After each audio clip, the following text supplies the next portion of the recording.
Bismillahirrahmanirrahim. Assalamu alaikum. I'm Samra Siddiqui and welcome to lecture 7 of Software Requirement Engineering, which is Managing Change with Requirements. So in today's lecture, we will discuss how to manage different change, whether it be a formal change, informal change. We will discuss both sources of change and then how to handle them.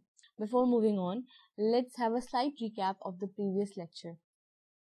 In the previous lecture, we discussed about scope management. We discussed how to make a baseline. We discussed that after formation of baseline, some features that will be completed within a deadline, that will be a bonus. Otherwise, that features which will be listed within the baseline must be completed within the duration. So that will be a bonus if that particular features which we have listed above the baseline will be completed. That will be a bonus. Otherwise, minimum features that should be completed are the features which are covered in the baseline document.